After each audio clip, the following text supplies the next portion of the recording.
Water एक बहुत ही important resource है जिसकी वजह से लाइफ जो है पॉसिबल है अर्थ पर।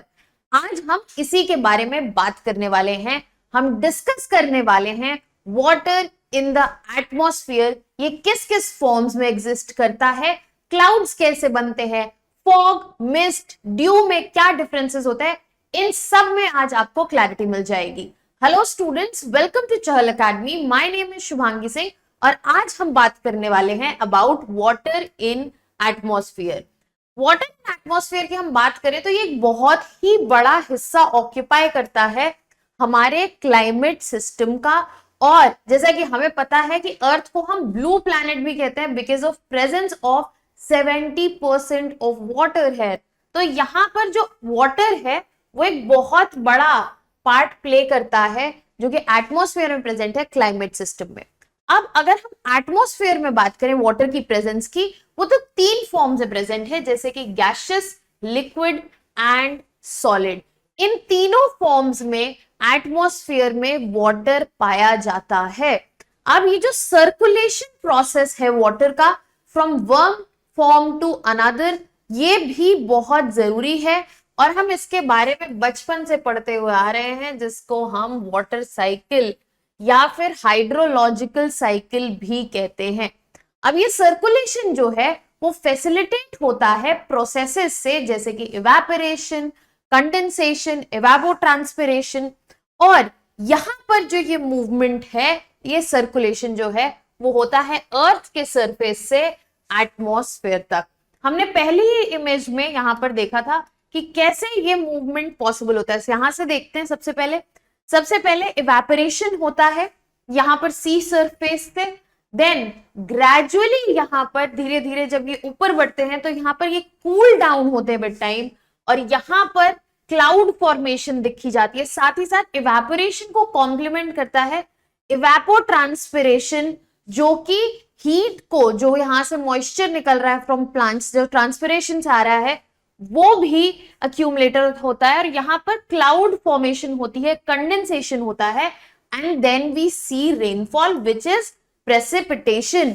सो दिस इज हाउ ये मूवमेंट जो है वाटर का in all forms from liquid, gaseous, solid देखा जाता है।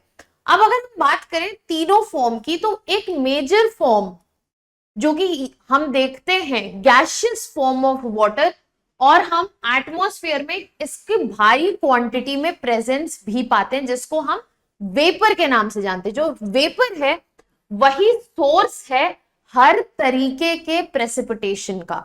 जो गैसियस फॉर्म ऑफ वाटर है that exist in atmosphere is known as vapour, और ये वेपर ही मेजर सोर्स है हर तरीके के प्रेसिपिटेशन का। वेपर जो है इफेक्ट करता है सारे मेटेरोलॉजिकल फिनोमिनास को, और एटमॉस्फेयर में अगर इसका वॉल्यूम की बात करें तो वो रेंज करती है फ्रॉम 0 to 4%। एटमॉस्फेयर जो मॉइस्चर गेन करता है, अभी हमने उसकी बात की, वो कहां से आता है? वो इवेपोरेशन से आता है, जो ओशंस एंड सीज में देखते हैं, और इवेपोट्रांसपिरेशन से आता है, जो प्लांट्स करते हैं। अब जैसे जैसे ये हाइट बढ़ती जाती है, वाटर लेवल्स जो वेपर में होते हैं वो ग्रेजुअली कम होने लगते हैं और वो छोटे हो जाते हैं। तो this is something we need to remember to understand upcoming processes. जैसे जैसे हाइट में बढ़ता है वाटर लेवल जो है कम हो जाता है वेपर में और वो छोटे होने लगते हैं। वेपर एक बहुत ही इंपॉर्टेंट फैक्टर है जो स्टेबिलिटी ऑफ एयर इंश्योर करता है, अब बात करते हैं 2 मेजर प्रोसेसेस की जो वाटर साइकिल में या movement of forms of water में पार्टिसिपेट करते हैं। सबसे पहले evaporation process, which is basically, simple भाषा में अगर इसको बोले तो फॉर्मिंग वाटर वेपर। एंड ये प्रोसेस जो है उसका मेन ड्राइवर जो है वो हीट है। ये प्रोसेस स्टार्ट ही और फैसिलिटेट ही हीट से होता है। जैसे जैसे टेम्परेचर बढ़ेगा यहां पर वाटर मॉलिक्यूल्स जो हैं उनको एनर्जी मिलेगी और वो फास्टर मूवमेंट क्रिएट करेंगे। यहां पर वाटर मॉलिक्यूल्स हैं और इनको एनर्जी मिलेगी और ये फास्टर मूव करने लगेंगे।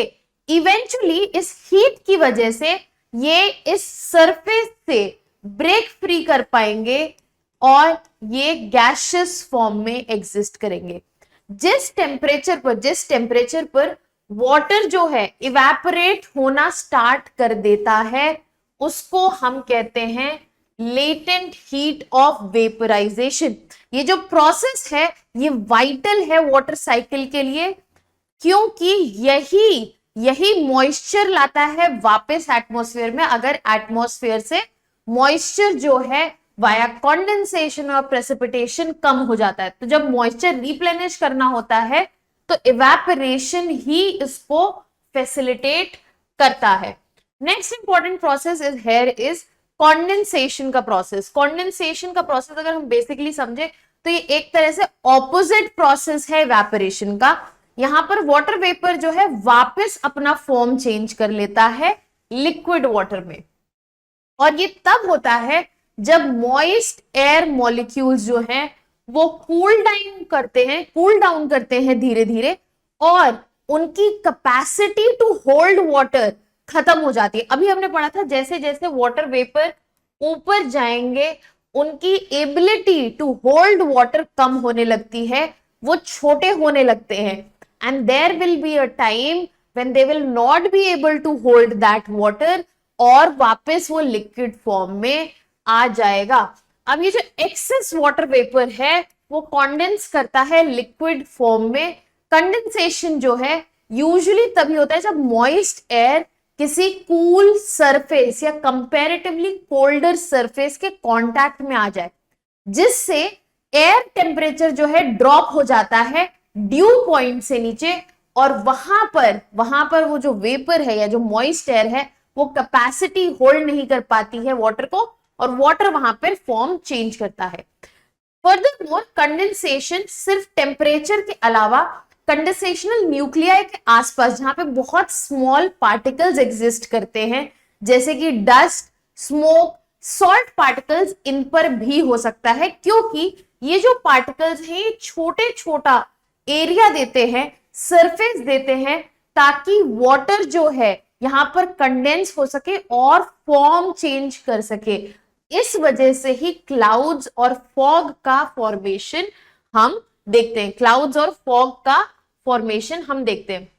Now that brings us to the basic understanding कि कैसे जो पार्टिकुलेट मैटर एग्जिस्ट करता है हमारी सराउंडिंग में, और राइजिंग वेपर जो ओशन सी सरफेस से आ रहा है, there will be a point ये जो वेपर है वो टाइनी ड्रॉपलेट्स में बन जाएंगे विद देयर मूवमेंट अपवर्ड्स, और जैसे जैसे ही वाटर वेपर ज्यादा वाटर की क्वांटिटी होल्ड करेंगे, अब ग्रेजुअली ये पार्टिकुलेट मैटर और वाटर ड्रॉपलेट्स जो है साथ में मिक्स हो जाते हैं, क्योंकि ये जो पार्टिकुलेट मैटर है वो सरफेस दे देता है इन वाटर मॉलिक्यूल्स को।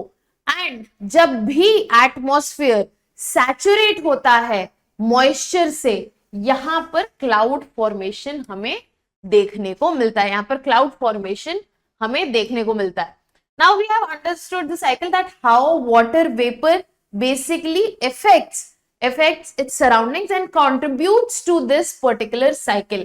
अब हम बात करने वाले हैं 3 फॉर्म्स की जिसके बारे में अक्सर हम सुनते हैं, fog, smog, due and Frost, but distinct करना हमारे लिए काफी मुश्किल हो जाता है या हमें प्रॉब्लम आती है। सबसे पहले स्टार्ट करते हैं हम ड्यू से। अगर हम ड्यू की बात करेंगे, जिसको हम ओस भी कहते हैं, सुबह की जो ओस पड़ती है, ये तब बनती है जब एयर जो है कंडेंस करती है कूलर सरफेस पे। अगर जो एयर है वो कंपैरेटिवली मॉइस्ट है और गर्म है, तो जैसे ही उसे कूल सरफेस मिलेगा, चाहे ग्रास लीव्स हो, चाहे स्टोन्स हो, चाहे ट्रीज हो, वहां पर ये कंडेंस करेंगी, जो कि अक्सर रात को देखा जाता है। During cold wintery nights you can find this dew forming on trees, leaves, grass etcetera. ये प्रोसेस कब ऑकर होता है? जब टेम्परेचर जो है वो अबव फ्रीजिंग एंड जो ड्यू पॉइंट है वो हायर है फ्रीजिंग पॉइंट से, जो ड्यू पॉइंट है वो ज्यादा है फ्रीजिंग पॉइंट से। अब अगर आइडियल कंडीशंस की बात करें ड्यू फॉर्मेशन के लिए, तो उसमें इंक्लूड होता है clear skies, calm wind, relative humidity जो है वो हाई होनी चाहिए, that means the air should be laden with vapour, और लॉन्ग कोल्ड नाइट्स होनी चाहिए ताकि जो सरफेसेस हैं कंपैरेटिवली कोल्डर सरफेसेस मिल सके जहां पर कंडेंसेशन हो सके। Now if we come to frost, frost में जो कंडेंसेशन हो रहा है वो below the freezing point of water हो रहा है, फ्रीजिंग पॉइंट ऑफ वाटर के नीचे ही यहां पर कंडेंसेशन हो जा रहा है। इस वजह से यहां पर आइस क्रिस्टल्स बन जा रहे हैं instead of liquid water droplets. अब ये कहां पे होता है, जहां पर अगेन कोल्ड सरफेसेस मिलेंगे जैसे कि ग्रास, विंडशील्ड्स, विंड्स, और यहां पर जो टेम्परेचर या तो फ्रीजिंग पॉइंट पे है या तो बिलो फ्रीजिंग पॉइंट पे है। अगेन जैसे सिमिलर कंडीशंस ड्यू के लिए चाहिए, that is calm, clear skies, less wind, relative humidity high होनी चाहिए और लॉन्ग कोल्ड नाइट्स होनी चाहिए। फ्रॉस्ट में भी सिमिलर कंडीशंस चाहिए। अब आप यहां पे देख सकते हैं कि ड्यू और फ्रॉस्ट में डिफरेंस क्या आया, कि फ्रॉस्ट में यहां पर आइस क्रिस्टल्स बन रहे हैं, ड्यू में हमारे पास लिक्विड वाटर ड्रॉपलेट्स जो हैं वो क्रिएट हो रहे हैं।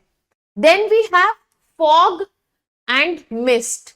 अब हम अगर फॉग की बात करें तो फॉग बेसिकली क्लाउड फॉर्मेशन हो जाता है around the ground, near ground जब क्लाउड फॉर्मेशन हो जाता है। बेसिकली ये टाइप ऑफ क्लाउड फॉर्मेशन है जो हमें नियर ग्राउंड देखने को मिलता है, क्योंकि जो एयर मास ग्राउंड पर एग्जिस्ट कर रहा है, जो एयर मास है जो ग्राउंड पर एग्जिस्ट कर रहा है, उसका जो टेम्परेचर है उसमें जो large quantity of water droplets हैं वो सडनली ड्रॉप हो जाता है, और इस वजह से कंडेंसेशन होता है उस एयर मास में ही। यहां पर let's say this is the ground level, और इसके ऊपर जो एयर मास है, इसके ऊपर जो एयर मास एग्जिस्ट कर रहा है, इसमें बहुत सारा मॉइस्चर है, और यहां पर because of the temperature drop अचानक से कंडेंसेशन हो जाता है, इसलिए यहां पर हमें फॉग देखने को मिलता है। मिस्ट जो है वो काफी क्लोज और सिमिलर है फॉग से, बट मिस्ट है उसमें मॉइस्चर ज्यादा होता है, और यहां पर जो ईच कंडेंसेशन का न्यूक्लियस होता है वो बहुत ज्यादा मॉइस्चर होल्ड कर रहा होता है। फॉग और मिस्ट की वजह से विजिबिलिटी जो है अक्सर कम हो जाती है। इन्हें हम अर्बन और इंडस्ट्रियल एरियाज में ज्यादातर पाते हैं, क्योंकि यहाँ पर पार्टिकुलेट मैटर की प्रेजेंस, पॉल्यूटेंट पार्टिकल्स की प्रेजेंस, स्मोक की प्रेजेंस ज्यादा होती है। अब अगर एक और टर्म की बात करें वो की है smog, which is smoke plus fog. तो जो फॉग कंडीशंस एक्सेसिव स्मोक के प्रेजेंस में बन रही हैं, that is known as smog, which is primarily seen in Delhi NCR region during winters, which is seen in Delhi NCR region during winters. अब हम आगे बढ़े तो हम बात कर सकते हैं, अब हमने क्लाउड फॉर्मेशन समझ लिया तो हम बात कर सकते हैं क्लाउड्स के बारे में। बेसिकली क्लाउड्स है क्या? क्लाउड्स बड़े masses of minute water droplets हैं, या फिर वो क्रिस्टल्स भी हो सकते हैं, वाटर ड्रॉपलेट्स या आइस क्रिस्टल्स भी हो सकते हैं, जो कॉन्डेंसेशन की वजह से बने हैं। किस चीज का कॉन्डेंसेशन हुआ है? वाटर वेपर जो एटमॉस्फेयर में है वो जब एक सर्टेन लेवल तक चला गया तब वहां पर कॉन्डेंसेशन हुआ है, और इस वजह से टाइनी आइस क्रिस्टल्स या वाटर ड्रॉपलेट्स के बड़ा मास बना है, जिसको हम क्लाउड्स कह रहे हैं। क्लाउड्स जो है अलग अलग तरीके के शेप्स और फॉर्म्स ले सकते हैं, डिपेंडिंग उनकी हाइट क्या है, डेंसिटी क्या है, ट्रांसपेरेंसी क्या है। और यहां पर हमने देखा है कि there are 4 main types of cloud जिनके बारे में हम बात करने वाले हैं।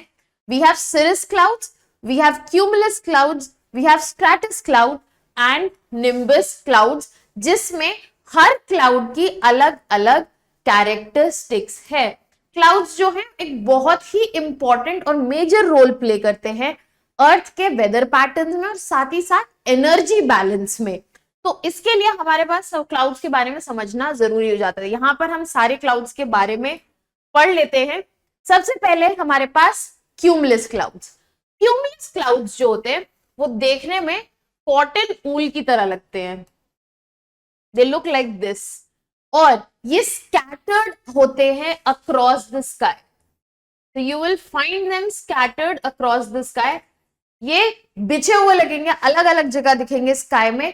ये यूजुअली कम ऑल्टीट्यूड पे बनते हैं जो कि है around 4000 to 7000 metre. Cumulus clouds का हमेशा जो बेस होता है वो फ्लैट होता है। They will look like this. They have a flat base and they can appear in various shapes, जिसकी वजह से sky में texture add होता है। Then if we talk about stratus clouds, ये basically layered clouds हैं जो large portion of the sky cover करते हैं। Layered clouds हैं जो large portions of sky cover करते हैं। यहां पर इन clouds में फॉर्मेशन जो देखी जाती है वो इसलिए देखी जाती है क्योंकि लॉस ऑफ हीट होता है या मिक्सिंग ऑफ एयर मासेस होती है जो अलग अलग टेम्परेचर्स के एग्जिस्ट करते हैं। यहां पर क्या होता है, या तो लॉस ऑफ हीट हो रहा होता है या फिर मिक्सिंग ऑफ एयर मासेस हो रखी होती है जो डिफरेंट टेम्परेचर्स के हैं, और ये एक ओवरकास्ट कंडीशंस क्रिएट करते हैं और इनको बहुत सारे लेवल्स पर पाया जाता है depending on the atmospheric conditions. Then we have nimbus clouds. Nimbus clouds जो है वो डार्क ग्रे या ब्लैक इन कलर होते हैं और यूजुअली ये मिडिल ऑल्टीट्यूड लेवल पर या फिर अर्थ के लो ऑल्टीट्यूड लेवल पर पाए जाते हैं। ये क्लाउड्स जो होते हैं डेंस होते हैं और ओपेक होते हैं, जिनकी वजह से सनलाइट जो है ब्लॉक होती है, जिसकी वजह से डिम लाइटिंग देखी जा सकती है in the ground area. Nimbus clouds जो है उनके साथ एसोसिएटेड है प्रेसिपिटेशन, और जब ये लो टू द ग्राउंड होते हैं तो ये फॉग लाइक कंडीशंस भी क्रिएट करते हैं। Now we have understood types of clouds as well and we have discussed water in atmosphere and in which forms it exists. I hope you all are clear on these doubts. अब हम proceed करते हैं clouds कैसे differentiate किए जाते हैं on the basis of formation. तो basically यहाँ पर डिफरेंट लेवल्स ऑफ एटमॉस्फेयर के बेसिस पर हम क्लाउड्स को बाइफरकेट कर रहे हैं, जिसमें हमारे पास है high clouds, middle clouds, low clouds and clouds with extensive vertical development. अब सबसे पहले अगर हम हाई क्लाउड्स देखेंगे तो इसमें इंक्लूड करते हैं हम सिरस, साइरोस्ट्रैटस, साइरोक्यूमुलस क्लाउड्स, और ये यूजुअली हाई ऑल्टीट्यूड्स पे बनते हैं। विप्सी और थिन अपीयरेंस होता है यूजुअली इनका। They have very thin and cloud like appearance, thin thread like appearance होता है। मिडिल क्लाउड्स की अगर बात करें तो यहां पर हमारे पास है अल्टोस्ट्रैटस एंड ऑल्टोक्यूमुलस। ये जो है मिडिल लेयर्स को ऑक्यूपाई करते हैं और इनका लेयर्ड और पैची अपीयरेंस होता है, लेयर्ड और पैची अपीयरेंस होता है। लो क्लाउड्स की बात करें तो हमारे पास है स्ट्रैटोक्यूमुलस और निम्बोस्ट्रैटस क्लाउड्स, जिनको हम लो लेवल क्लाउड्स भी बोलते हैं। ये अर्थ के सरफेस के बहुत करीब होते हैं।